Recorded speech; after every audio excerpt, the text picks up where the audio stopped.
Imagjinoni një moment sikur një person t'ju afrohet dhe në pamje të parë duket sikur ky person nuk është në rregull. Por në momentin kur ky person nis të flas, ti gjen ngushëllim tek fjalët e tij. Duket sikur ky person ka të gjitha zgjidhjet për problemet e tua dhe ti në këtë pikë vendos ta ndjekësh. Por nuk mund ta dish se, duke ndjekur këtë person, ke dënuar dhe vetë jetën tënde.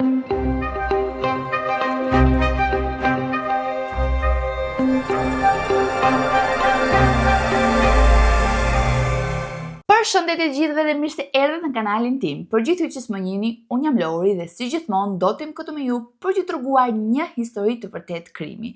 Nëse jeni të apasionuar pas historive true crime ose misterioze si puna ime, atëherë ju rekomandoj që të bëni një subscribe për të qenë gjithmonë të azhurnuar mbi video të reja. Por përpara se të fillojmë historinë e sotme, dua të bëj një parantezë të vogël që të them që fatkeqësisht më datë 5 janar nuk do kemi video sepse normale është vit i ri, është fund vit dhe duhet të kalojmë sa më shumë kohë me familjen, kështu që do të shihemi më datë 12 janar dhe po përfitoj nga rasti që t'ju them gëzuar Krishtlindjet, gëzuar vitin e ri dhe uroj që të jetë një vit sa më i mbar për gjithë ju dhe familjarët tuaj. Kështu që pa humbur kohë, le të vazhdojmë me historinë e sotme. Gjithçka nisi nga një burr i vetëm, Roach Theriot, i cili lindi në vitin 1947 në Kanada. Por sidoqoftë, informacionet mbi të kaluarën e tij kanë shumë boshllëqe, por gjithsesi ai ishte një fëmijë shumë i zgjuar, inteligjent dhe shumë kureshtar. Me kalimin e kohës, zhvilloi një prirje të veçantë në lafologji, nëse mund ta quajmë kështu. Pra ishte një orator i lindur. Imagjinoni që mënyra se si fliste ishte shumë e veçantë, sepse imagjepse të gjithë njerëzit me mënyrën e të shprehurit, mënyrën se si kërkonte gjërat, mënyrën se si i binte njerëzit për diçka. Dhe mund të themi që është një anë pozitive që shumë njerëz është mirë ta kenë. Por është një anë pozitive e shumë udhëheqësve të sekteve satanike. Dhe nëse kjo gjë, pra nëse kjo pikë e fortë përdoret në mënyrë negative, mund të sjellë probleme të mëdha. Roach, nga ana tjetër, rritet me një edukim katolik, por i kushton vëmendje të madhe dhjatës së vjetër të Biblës dhe sidomos Apokalipsit. Por duhet thënë që Roach e pëlqen shumë këtë pjesë të Biblës, sepse kjo pjesë e Biblës është e errët dhe shumë e dhunshme. Por nga ana tjetër, ai anashkalon faktin që Zoti është një person i mirë, një person që i do të gjithë, një person që nuk bën dallime dhe e shikon Zotin si një person të gjithëpushtetshëm i cili vetëm dëshkon dhe gjykon. Kështu që për këtë gjë ai ndryshon degën fetare dhe i bashkohet kishës adventiste të ditës së shtatë, pra një lloj besimi që e kemi folur edhe në videot e tjera.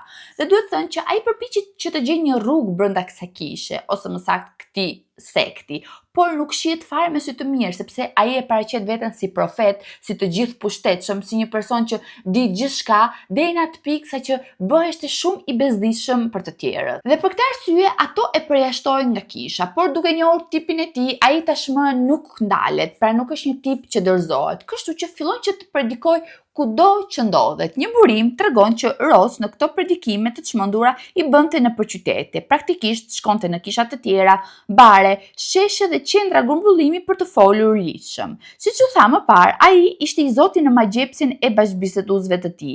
Dinte të zgjidhte mënyrat dhe njerëzit me të cilin fliste dhe në bazë të personit që ka përballë zgjidhte tema specifike. Pra, në një farë mënyre, nëse i dilte përpara një person i zgënjur që ndodheshte në një bar, ai afroheshte aty pa u vënë re dhe fillonte të fliste me të.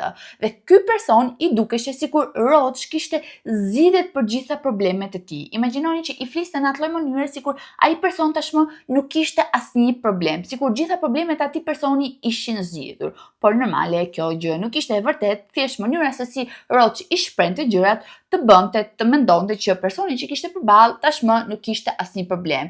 E bënte të mendonte sikur vetë Roach ishte Zoti. Në atë periudhë ai flet shpesh herë për dëshirën për të mbledhur një grup të zgjedhurish, ndjekësit e tij, për të krijuar një komunitet larg jetës frenetike të qyteteve ose për të vendosur me ta në një vend ku të gjithë do të ndihmonin njëri tjetrin pas një lloj shqetësimi toksor, një lloj parajse toksore ku të jetonin të gjithë në paqe me njëri tjetrin. Ai gjithashtu ishte shumë i Zotit në përzgjedhjen e njerëzve, sepse përzgjidhte ato persona që ishin më të brisht, më të manipulueshëm, ato persona që nuk kishin asgjë për të humbur. por le të themi problemi i Roach ishte protagonizmi. Donte që të ishte protagonisti kryesor. Pra, në një farë mënyre, ai ishte një nga këto persona që i besonte dhe vetë ato gjëra që thoshte. Sepse shumica e personave që bëjnë këtë lloj gjëje, siç bënte Roach, pra që mblidhin njerëzit, që rreth rrotullti, që flasin 1001 fjalë, janë në fakt ato persona që ato fjalë që nxjerrin nga goja nuk i besojnë fare, por njerëzit që kanë përballë i besojnë. Pra, një farë mënyre i drejtojnë asaj shprehje që bëj siç them unë, po mos bëj siç bëj unë. Dhe për këtë arsye mendonte që ishte i denjë për të sjellë fjalën e Zotit, ishte Mesia i vërtet, dhe mbi gjitha ishte i denjë për të pastruar personat përpara se të vinte fundi i botës, sepse po, ai mendonte që bota shumë shpejt do të shkatërroheshte dhe pikërisht për të bota do të shkatërroheshte në shkurt të vitit 1979, por normale kjo gjë nuk ndodhi kurrë. Në këtë pikë ai arrin tashmë që të krijojë një grup që përmbante 4 burra, 9 gra dhe 4 fëmijë.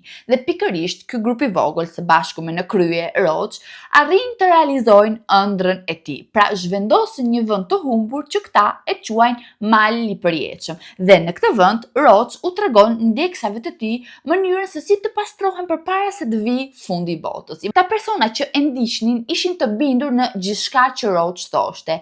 Pra në një farë mënyrë kishin braktisur gjithçka, po gjithçka vetëm e vetëm për të ndjekur Roach. Por duhet dini që në këtë malin e përjetshëm, siç e quajnë ata, nuk kishte asgjë. Duhet fillonin gjithçka nga fillimi, duhet ndërtonin veç shtëpitë e tyre, filluan që të mbillnin, filluan që të korrnin për të mbijetuar, filluan që të peshkonin dhe këto peshë i shisnin nëpër fshatrat përreth. Pra në një farë mënyrë ishte e vetmja mënyrë që të jetonin, pra që të mbjetonin gjallë. Parimet e këtij sekti në fillim ishin shumë të thjeshta dhe në një farë mënyrë të pranueshme. Pasi në një farë mënyrë bazohet në të jetuarin në një komunitet të bashkuar dhe në barazi, si dhe në të qenit i lirë nga mëkati duke u shkëputur nga gjitha banalitetet toksore. Por problemi ishte se në këtë rast duheshte ndjekur pikërisht ai, dhe ai ishte Roach, dhe Roach ishte boshti i gjithçkaje, ishte epiqendra e gjithçkaje, çdo gjë rrotullohej rreth tij dhe ishte i vetmi person që nuk duhet i bëheshte asnjë padrejtësi. Sado i sjellshëm dhe i gatshëm të duket, me kalimin e kohës fillon që të bëhet shumë më shumë pretencioz. Pra në një farë mënyre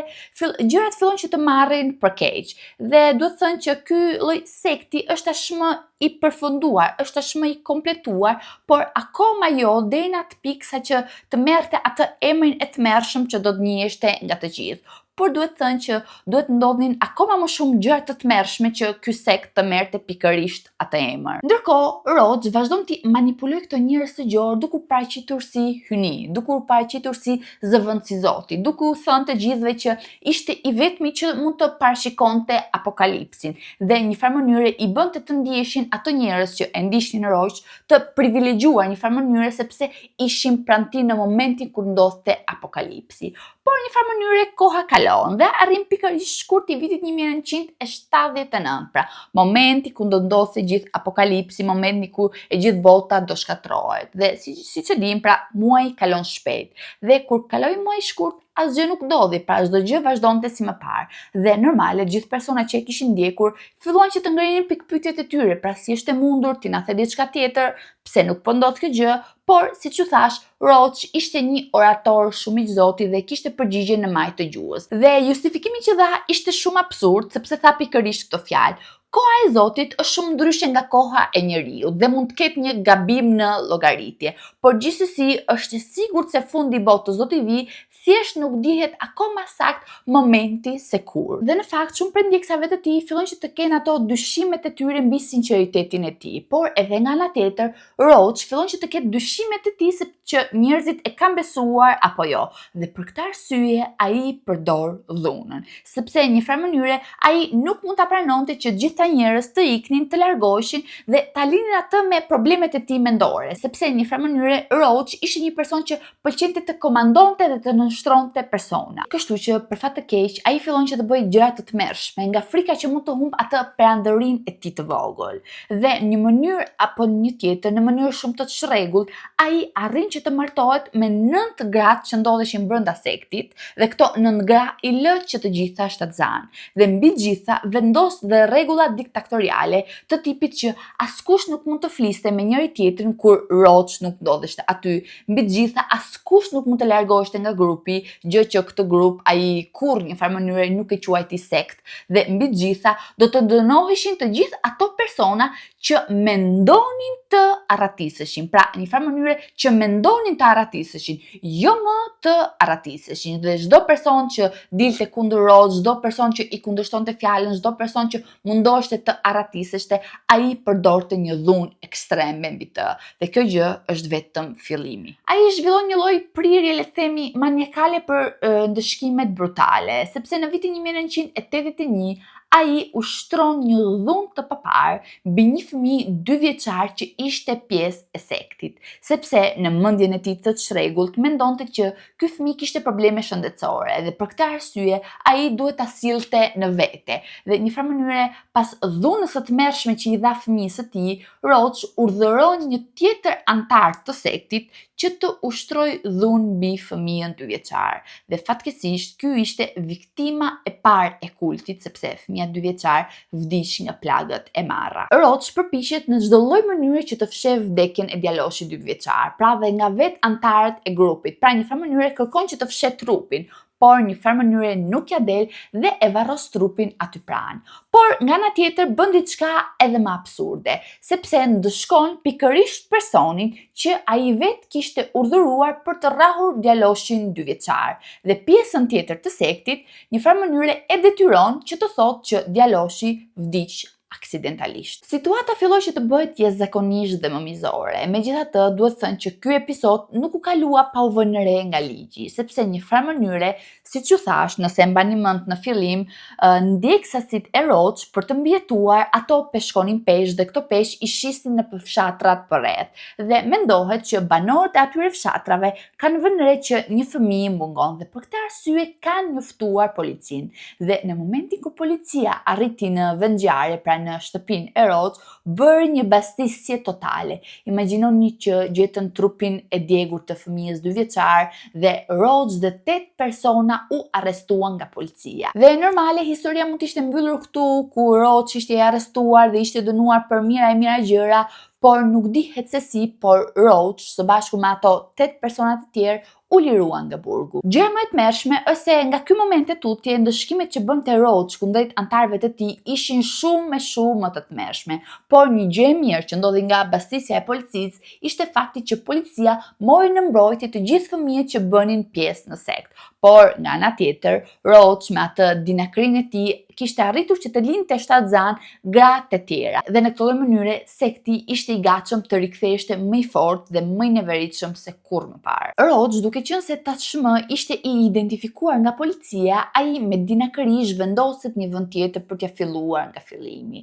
Dhe çuditërisht gjithë ato gratë e tij dhe fëmijët së bashku me persona të tjerë, pra me burra të tjerë, vendosin që ta ndiqnin përsëri Roach edhe pasi ai doli nga burgu, edhe pas atyre dhunërave të tmerrshme që ai kishte ushtruar mbi ta, edhe pas faktit që ai kishte mbështruar që bota do të merrte fund në vitin 1979, pra në një farë mënyre ato vendosën që ta ndiqnin përsëri Roach. Në këtë vend të ri, ndjekësit e tij fillojnë që të mbijetojnë duke prodhuar shërupanje, konserva, peshk, bukë.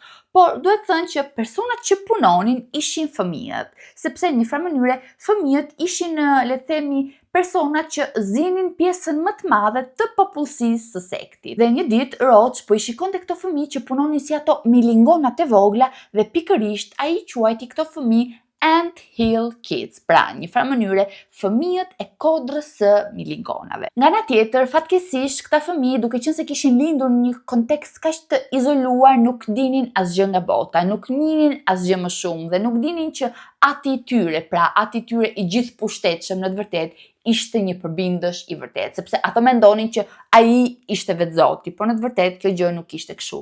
Dhe që nga ai moment e tutje, Roach filloi që të pinte çdo ditë e më shumë, filloi që të alkolizoheshte çdo ditë e më shumë dhe që nga ky moment fillon që të dalë në pa ana e tij më e errët. Është e panevojshme ta them, është tashmë më e kuptueshme, besoj që brenda atij Unhealed Kidsit nuk lejoheshin fare kura shëndetësore dhe për këtë arsye u shfaqnin sëmundje të shumta. Por këto sëmundje, Roach i thoshte ose i shikonte si shenja dobësie, i shikonte si mungesë të kujdesit ndaj atij dhe për të forcuar shpirtin e ndjekësave të tij që në këtë pikë ishin fëmijët, ai organizonte turne gladiatorësh. Pra, një farë mënyre i detyronte fëmijët të përlesheshin mes tyre, pra një farë mënyre këtë gjë ndoshta e bënte thjesht për t'i lodhur psikologjikisht. Imagjinoni që një ditë u tha milingonave të tij që për të provuar besnikrinë e tyre ndaj tij, këto të fundit duhet t'i shkaktonin vetes së tyre lëndime, dhe kjo gjë nuk ishte një kërkesë, por ishte një urdhër që të gjithë të tjerët duhet ta zbatonin. Ai fillon që t'i jap urdhra të tmerrshme dhe poshtëruese, nga ana tjetër kërkon që të ketë sa më shumë ndjekësa të ri, dhe për këtë arsye lë shtatzan dhe gra të tjera dhe mendohet që ka abuzuar dhe me fëmijë, sepse si është e mundur që ka jashtëzakonisht fëmijë të ri, jashtëzakonisht ndjekësa të ri dhe grupi i tij gjithmonë rriteshte akoma më shumë dita ditës. Çdo gjë që predikonte më parë ishte zhdukur, ashtu si dhe fjalët barazi, shpëtim. Tani jetohet një regjim terrori, një komunitet ku duhet i bindeshte Roach në çdo moment dhe pa asnjë kundërshtim. Për shkak të sjelljes së tij tiranike dhe të dhunshme, një natë një stuhi dëbore, një nën nxjerr jashtë kasolles së saj fëmijën e saj të përsalindur për ta shpëtuar nga shpërthimet e tmerrshme të Roach. Dhe fëmia në atë të ftohtë humb jetën. Dhe pikërisht kjo lloj tragjedie do ta çonte këtë sekt nën hetimin e policisë. Dhe pikërisht ishte policia që mori në mbrojtje plot 14 fëmijë dhe këto 14 fëmijë i çoi në familje kujdestare. Edhe një herë Roach vën re që numri i ndjekësave të tij tashmë është përgjysmuar goxha, sepse në këtë pikë i kishin ngelur 2 burra dhe 8 gra, pas largimit të fëmijëve të tjerë. Dhe në këtë pikë ai humbet komplet të ruan. Fillon që të pija zakonisht shumë, mendon që faji nuk është i tij, pra nuk shikon fajin tek vetja, po e shikon fajin tek ndjekësat e tij, fillon që t'i dhunoj ato, fillon që të pi akoma më shumë dhe në një farë mënyre arrit që të bind veten që ai është një mjek i përsosur dhe është i aftë që të shërojë çdo sëmundje të mundshme.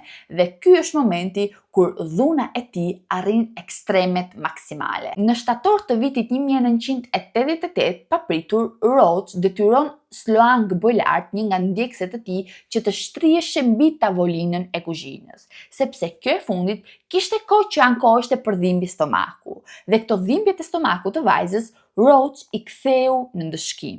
Pra, një farë mënyre, ai organizoi ose bëri një operacion të vogël pa asnjë lloj anestezie, pa asnjë lloj ndihmë mjekësore. Nga ana tjetër, vajza mbeti gjallë, por ishte në gjendje shumë të rënduar dhe fatkeqësisht në ditën pasuese ajo humbi jetën për shkak të gjitha vuajtjeve që kishte pësuar.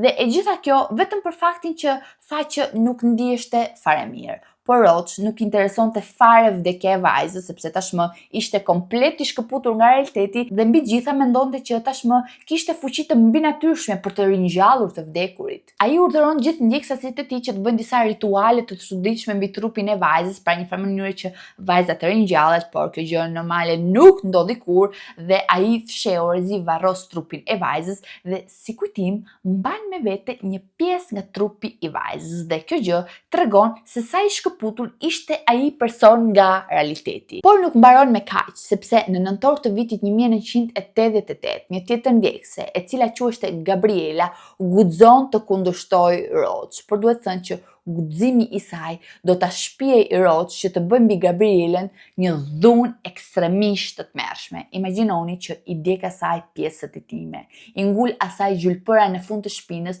mbi të gjitha i heq dhëmb me forcë dhe gjëja më ekstreme i pret edhe krahun. Gabriela në fakt ishte përpjekur dhe herë të tjera të arratiseshte, por Roach gjithmonë e kishte kapur dhe gjithmonë e kishte dënuar me dhunë ekstreme. Por këtë herë, kjo grua e fortë, kjo grua e brisht, kjo grua që kishte marrë 1001 plak ja del të arratiseshte dhe mund të them që ishte e vetmja që u arratis dhe pikërisht në gusht të vitit 1989 ajo ja del të arratiseshte me një qëllim të vetëm, për të mos u kapur më kurrë. Ajo bën autostop deri në një spital në veri të Torontos. Aty merr menjëherë ndihmën urgjente dhe policia njoftohet menjëherë që nga ai moment e vërteta mbi sektin bëhet e njohur në mbar botën. Ndërkohë Roach arrestohet dhe nxirret përpara drejtësisë dhe sekti anti-Hell Kids shpërbëhet zyrtarisht. Autoritetet kishin kohë që dyshonin për kultin e Roach, sidomos për shkak të kushteve jashtëzakonisht primitive të jetesës së anëtarëve. Megjithatë, Grupi nuk ishte njohur zyrtarisht si sekt dhe madje ishte regjistruar ligjërisht si kish. Zyrtarët në këtë pikë nuk kishin autoritet të hetonin të rriturit dhe mund të ndërhynin vetëm për të garantuar mirëqenien e fëmijëve. Kjo gjë, sidoqoftë, nuk e justifikon mungesën e ndjeshmërisë së ligjit ndaj abuzimeve të Roach. Ai shpallet fajtor për sulm dhe dënohet me 12 vite burg dhe vetëm me 12 vite burg sepse kjo gjë lidheshte vetëm me rastin e kësaj viktime, pra me rastin e Gabrielës. Dhe duhet thënë që gjithë antarët e tjerë që e ndiqnin Roach e braktisën atë përfundimisht. Dëshmia e viktimës bëri të mundur hapjen e hetimeve të reja mbi veprimet e tij duke dokumentuar zyrtarisht shkrimet e tij.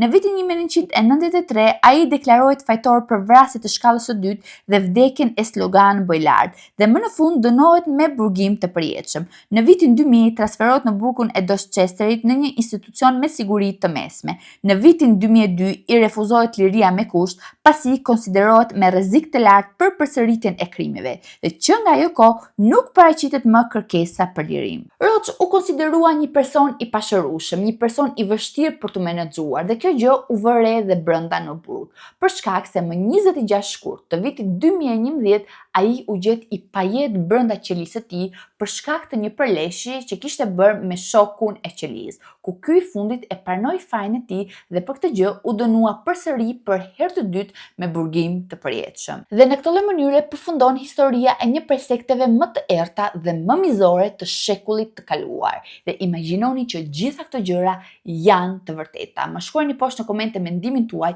Unë ju përshëndes dhe ne do të shihemi në videon e radhës. Deri atëherë, ciao ciao!